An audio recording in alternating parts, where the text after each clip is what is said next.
So what is up sa inyo mga katribo? It's Megan, Aaron TV, and welcome back to my channel. For today's video nga mga katribo, may isang lugar tayong pupuntahan na matagal ko nang gustong puntahan. For sure mga katribo, nakita nyo na sa thumbnail natin kung saan tayo pupuntang lugar. Oo, tama kayo mga katribo, ito yung lugar na kung saan nandun yung mga relatives ni Commander natin. At ang napili naming pagbiyahe ngayon mga katribo ay gabi para wala nang traffic sa daan. Pero hindi namin naasan mga katribo ay abot ang gabi dito ng malakas na ulan, kaya naman sobrang lamig talaga. Mga katribo, medyo matagal-tagal na nga rin pala nung huling beses tayong nag-voice over na vlog. Kaya naman mga katribo, itutuloy-tuloy na naman natin ito. Kaya nga, ano pang hinihintay nyo, like and subscribe na sa ating munting channel at page. At makalipas nga ang isang oras ay nagpahinga na rin kami para makapag-unat-unat din.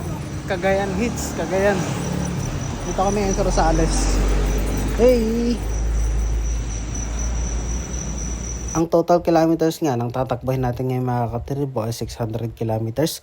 Kung i-convert natin to sa oras, aabutin tayo ng 10 hours. Kaya asahan natin mga katribo na medyo matagal-tagal yung gugugulin nating oras dito sa kalsada. At sa sobrang tagal natin mga katribo, baka yung pet natin ay mamagana. At hindi na nga rin kami nagtagal dun sa pinag-stop over namin mga katribo at lumakad na rin kami kaagad. Dahil nga sa mga oras ng mga katribo ay hindi pa kami nakakalahati dun sa mismong ruta namin. At para nga sa mga hindi nakakala mga katribo, ito yung pinakamalayo kong lugar na napuntahan. Dahil sa tanang buhay ko mga katribo at sa gala kong to ay hindi pa ako nakarating dito sa lugar na ito. At inform ko nga rin pala kayo mga katribo na dito sa lugar na pupuntahan natin ay dito nakatira yung mga relatives ni Commander natin. At makalipas nga ang 5 oras ay narating na rin namin itong San Jose, Nueva Ecija. At pagpasensya nyo na nga lang pa mga katribo yung mga boses natin dahil medyo sinisipon pa ako habang ginagawa ko tong voiceover na to. At gusto yun nga naming dumaan dun sa Maliko viewpoint mga katribo ay medyo delikado na rin kasi gabi na. Dahil makakalis ka nga ng 1 oras kapag doon ka nadaan pero napakadelikado pag ganitong oras na. At sa mga oras nga na ito mga katribo hindi pa namin ramdam yung antok kaya lahat kami ay gising pa. At ang kasama nga natin na pupunta doon sa pupuntahan natin ay buong pamilya ni Commander natin. Sobrang laki ng advantage kapag babiyahe ko ng gabi mga katribo dahil makakalis na rin kayo sa oras at syempre sa traffic. Kasi imagine yung mga katribo, dito ay San Jose City. Alam naman natin kapag city, sobrang traffic nito kapag araw. Yun nga lang mga katribo, kapag ganitong oras kung mapapansin ninyo, sobrang lalaki ng mga truck na kasabayan natin sa daan. At huwag ka nga magkakamaling mag-overtake kapag ganitong mga kalalaki ang mga truck, baka ikaw ay maging kwenta na lang. Sa aking palagay mga katribo, ito yung mga truck na pupunta ng norte na kung saan may mga dalang goods at iba't ibang mga produkto na galing sa Maynila. At ganitong oras nga rin sila nagtatravel mga katribo dahil gaya namin gusto rin nilang makaiwas sa traffic at sobrang init kapag araw. Sa oras na nga ito mga katribo ay nandito na kami sa may Santa Fe, Nueva Vizcaya na kung saan maraming mga ligoy-ligong daan. Kung may mahirap man na daan na dinaanan namin mga katribo, ito na yon dahil sobrang likot, sobrang dami pang truck, sobrang hirap sumingit dito. At natatandaan ko nga mga katribo nung last time na dumaan ako dito ay nakamotor lang ako kaya sobrang dali lang sumingit at sobrang dali ko lang makarating sa San Jose, Nueva Ecija. At mapapansin nyo nga dito sa mapa natin mga katribo ay sobrang daming liko-liko.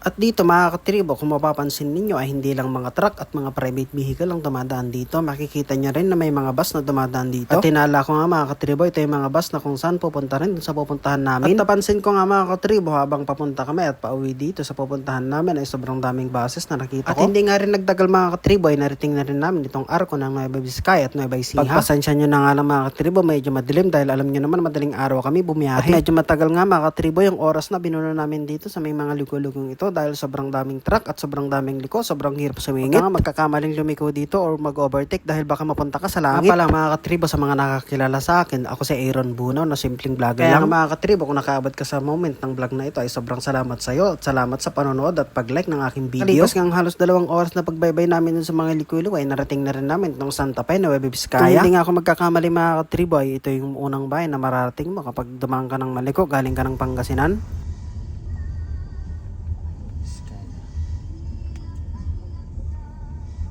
Bang nasa daan nga kami mga katribo ay may nadaanan kaming nagbanggaan. Isang pick up nga at isang bus ang nagbanggaan mga katribo. Isa nga sa mga nakakatakot dito kapag ganitong oras ka nagbiyahe ay yung antok. Meron nga silang tinatawag na microslip mga katribo na ito yung nagiging dahilan ng mga aksidente. Makalipas nga ang halos 7 oras na biyahe mga katribo ay nag-stop over naman kami dito sa may bandang Isabela. Ito yung nagunat-unat kami at yung iba sa amin ay nagpunta ng CR. At makalipas nga ang halos 9 hours na biyahe narating na rin namin itong Bunton Bridge dito nga sa may Cagayan. Isa nga ito sa mga pangarap kong mapuntahan noon. Langoy-langoy na tayo. Ayan na, easy, tubig, water.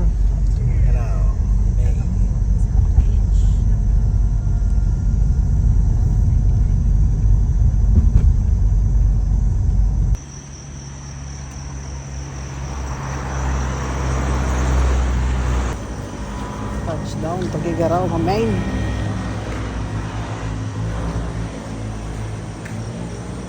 After 9 hours, nakarating na rin tayo. At tama nga kayo sa narinig nyo mga katribo, ang pupuntahan natin ay dito nga sa may Tuguegarao City, Cagayan. Dahil dito nga nakatira yung halos lahat ng relatives ni Commander natin. Kung susumahin nga mga katribo ay halos 600 kilometers ito mula sa Alaminos City, Pangasinan. At finally nga mga katribo ay makakapag-unat-unat na rin tayo dahil nakarating na tayo dito sa may anafo ng Tuguegarao City, Cagayan. Pagkababa pa nga lang namin sa sasakyan mga katribo ay binigyan kagad kami ng kape at pandesal. At hindi lang yan, may lomi pa. Sobrang solid nga ng lomi na ito mga katribo, kakaiba ito sa panlasa ko dahil first time ko nakatikim ng ganito. Kita nga ako dito ng sobrang cute na aso, nakakagigil nga, muntik ko nang ikarga sa bag ko habang walang nakatingin. Sobrang hilig ko nga sa mga tuta mga katribo, sana hindi na lang sila lumaki para din na sila makakagat at makapagpalaganap ng rabies. At ang dahilan nga ng pagparito namin mga katribo ay may kakasal sa mga relatives ni Commander natin. At saktong-sakto nga makakapag-food trip na naman tayo nito. Halos lahat nga ng nakitara sa compound na ito mga katribo ay puro relatives ni Commander natin. At syempre food trip na naman dahil tanghali na nung nagising kami. Sobrang solid nga ng mga pagkain dito mga katribo dahil kakaiba nga sa panlasa ko at talagang mabubusog ka dito at mapapahirit ka ng extra rice. What there? Easy. Easy.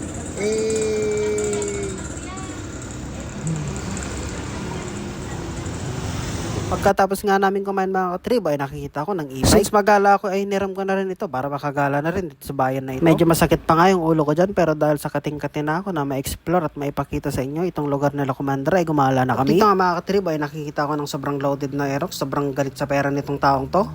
Napakaangas. Ikot-ikot mo na. Walang mga mabibilis dito sa sakyan. Meron kapag mga hapon, mga motor, Diba sa nagre-race gilid na. naman tayo. Race sila. Ito mga naano na ito mga maikita. This is Cagayan mga kapatid. Ay. Cagayan de Oro. Ay, Cagayan de Oro. Cagayan Valley. Cagayan, Tuguegarao na main.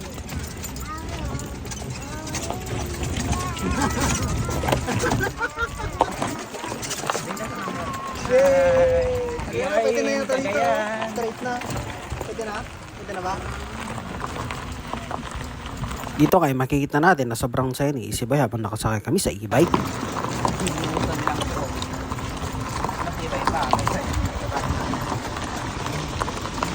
Dito to dadaan. Dito? Ay, wala pa dyan. Wala pa. Naayos. Dito na kami ngayon mga katribo sa may bypass. Sabi ng bata na kasama namin, bagong gawa lang daw to. At kapag hapon daw dito mga katribo, maraming nagda-drag race dito ng mga naka-rider FI na Indonesian concept. Base nga sa mga nakalap kong impormasyon mga katribo, itong daan na ito ay papunta dun sa Buntuan Bridge kapag gusto mong pumunta dito sa may Anapunan East. Spin tayo! Wala! Turtle lang! Ayan. Hindi mo parang tumatap speed. Wala, mahina. May bulldozer pa. Napansin ko nga dito mga katribo sa bypass na ito ay dito rin nakikita yung mga palayan. Kung mapapansin nyo yung mga traktor ang ginagamit dito ay sobrang lalaki. Dito nga sa may Cagayan mga katribo ay sobrang sagana ng mga palayan at dito at saka agrikultura. Dahil ito nga ang pangunahing hanap buhay ng mga tao dito ang pagsasaka at pagtatanim ng kung ano-ano. Kapansin-pansin na nga rin mga katribo yung pag-usbong ng teknolohiya pagdating sa agrikultura. Dati mga katribo ang ginagamit sa pagsasaka ay mga kalabaw pero ngayon ang ginagamit na ay traktora para gasolinahan na lang. Napakaangas. Easy. Easy. Hey. At pagkatapos nga namin gumala mga katribo ay tanghalian na. So ano pang ginagawa natin dito ay di food trip na naman. Ang pinuntahan nga pala natin dito sa may Cagayan mga katribo ay may dalawang celebration, isang binyag at isang kasal. At nung bandang hapon na nga mga katribo ay nakikita ko dito ng kalesa kaya naman nag-crave ako na sumakay dito. Pinapara ko nga siya, tinatawag pero hindi niya na ako pinapansin. Sabi ng bata dito ito ay magpapahinga na daw. Ngayon mga katribo sabihin nyo nga sa akin kung ilang horsepower tong kalabaw na to. Ay kabayo pala. Tapos nga ng ilang minuto mga katribo ay nagbanda rin kami sa bayan para makapaghanap ng kalesang masasakyan. Tricycle load.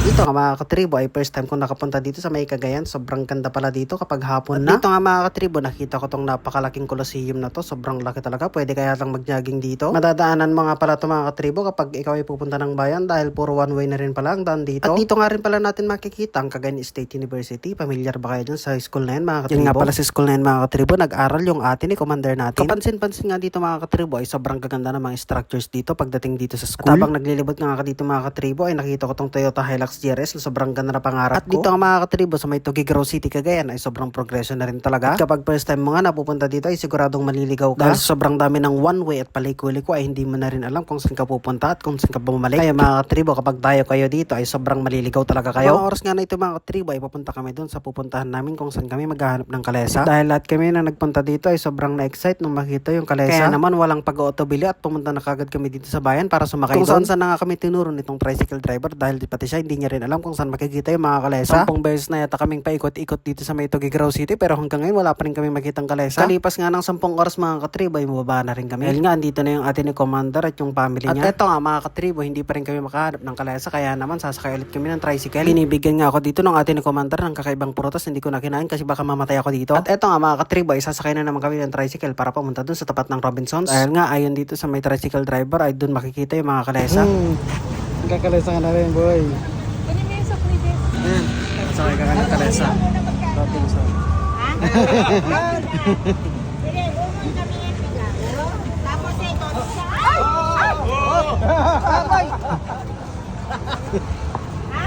Tumakbo. Harap ka na.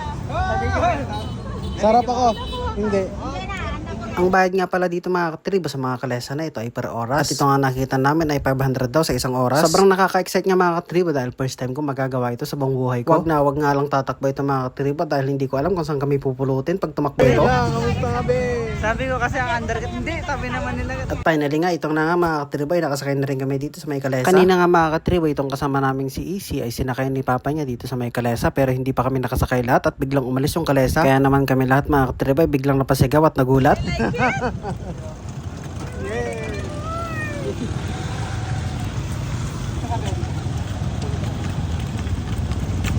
Mag-iikot-ikot lang kami dito. Kasama namin to.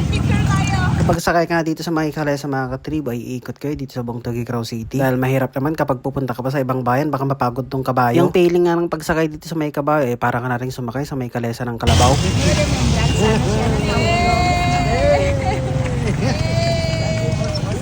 Say hi. Hi. Hi. Hi.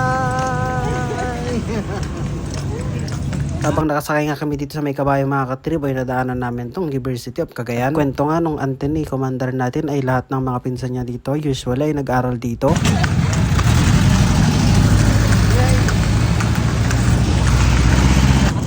1,000 horsepower. Oo. 1,000 horsepower.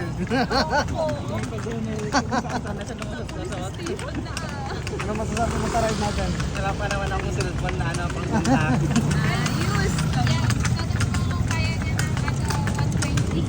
Kaya niya ba ng 120 to?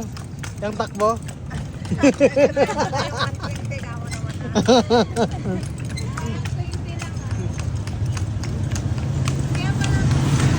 Tabang palayo kami ng palayo mga katribo ay nadaanan namin tong simbahan or school. Hindi ko alam kung ano basta sobrang solid ng structure niya. Ang Tuguegarao City nga mga katribo ay nahati sa 4 na parte. Ang west, east, north at saka south. Kaya naman sobrang dami namin nadaan ng school dito. State colleges, tsaka mga preschool at saka pati mga high school. At habang nasa biyahe nga kami mga katribo ay hindi namin napansin na flat na pala yung gulong namin. At sakto nga mga katribo doon sa pinagintuan namin ay may katapat itong vulcanizing shop. Kaya naman nakapagpahangin kami kaagad ng gulong. At makalipas nga ang isang dekada mga katribo ay natuntun na rin namin itong Bunton Bridge. Ito nga yung pinaka-iconic na tulay dito at nadaanan din namin to nung pagdating namin dito pero gabi pa. Malalaman mo nga na nasa Tuguegarao City ka na or Cagayan kapag nadaanan mo na tong tulay na to. Kapag sabi nga sa akin mga katribo nung unang panahon daw dalawa ito ng San Juanico Bridge na pinakamahabang tulay at pinakamalaki dito nga sa Pilipinas mga katribo dahil wala pa namang gaanong tulay dito na nabuo. Baba. Yay! Dito tayo. Dito. Hey! Ayun o, Bunton Bridge. Hey!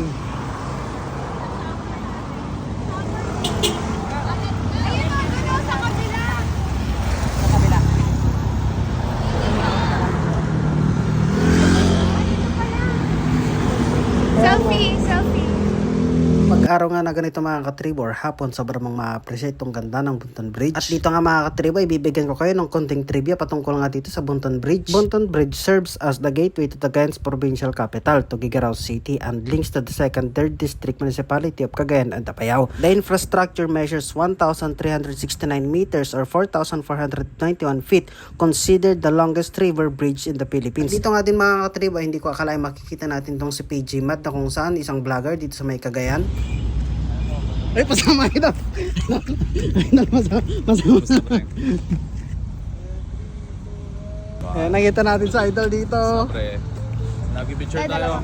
Ha? Oh, picture to. Oh, to. Nasaan? Sige, tara. Isa pa. Dalawa. Grabe. Ako pa picture. Grabe oh.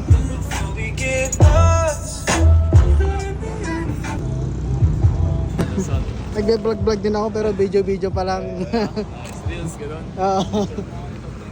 At hindi nga rin nagtagal mga katriba, imuhuni rin kami. Sabi nga ni commander natin ay videohin natin siya naman para makaiwas tayo sa away mamaya. Binidyo ko na kagad. Dito nga mga katriba ay medyo napansin ko na medyo mabilis nga itong takbo ng kalesa. Siguro nga ay pauwi na kami kaya nga naman binibilisan na nung kutsero. At siguro nga ay natatakot siya baka mag-overtime kami at sobrang konti lang na may bayad namin sa kanya. At lahat naman na ng madaanan namin kahit marabak na ay hato pa rin itong si Manong. At dinaanan nga lang namin yung maputik na yan, sobrang wala ko ay nagmamadali na rin itong si Manong baka siya kay gabihin. Medyo kabado 20 nga kami dito mga katribo dahil baka nga bumoli itong kalesa. Baka nga dahil sa sobrang bilis siya, tumapon kami dun sa may bangketa. Pagkatapos nga ng halos 2 oras na pagsakay namin dito sa may kalesa ay finally nakauwi na rin kami. Kagaya nga ng inaasahan mga katribo ay sumobra kami dito sa oras. Kaya naman nadagdagan nga yung bayad niya pero sulit naman. At hindi rin nagtagal mga katribo ay nagpunta rin kami dito sa may kasalan. Sobrang nakakamangha nga dito mga katribo ay sobrang daming tao dito. Halos buong barangay imbitado. Ay nakakamiss sa mga kasalan mga katribo dati dahil sobrang daming tao. Hindi mo alam kung sino yung mga kakilala mo o hindi. At syempre kapag kasalan mga katribo, ito na naman tayo sa mga food trip natin. Sabi nga nila commander mga katribo ay ganito daw talagang klase ng mga kasal dito. Dahil nga kapag nalaman ng buong barangay na kapag may pakasal ka ay sobrang dadayuhin ka talaga. At kung mapapansin nyo nga mga katribo ay nagmistulang piyesta na nga dito dahil hindi mo na nga mabilang yung mga taong dumarating at umaalis at kumakain. Nakakamiss nga lang mga katribo yung mga ganitong klase ng kasal. Ganito yung mga naabutan ko ng mga bata pa lang ako. Nakakatuwa nga lang mga katribo dahil hanggang ngayon ay buhay pa rin yung mga ganitong klase ng kasalan na matagal nang nawala sa ating kasaysayan. At dito nga mga katribo ay makikita na natin na sobrang nag-enjoy na itong si Easy. At pagkatapos nga namin kumain mga katribo ay alam nyo na kung kasunod kapag kasalan.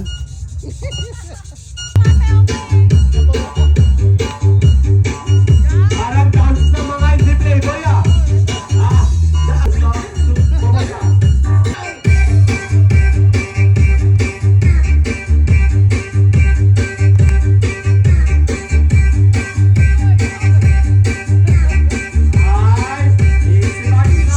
At heto na nga yung mga sumunod na mga nangyari mga katribo at hindi na nga ako masyadong nakapag-video dito dahil hindi ko na rin maalala. So paano mga katribo, hanggang dito na lang muna yung part 1 natin. Abangan nyo kung ano mga mangyayari sa part 2. So paano mga katribo, bye bye!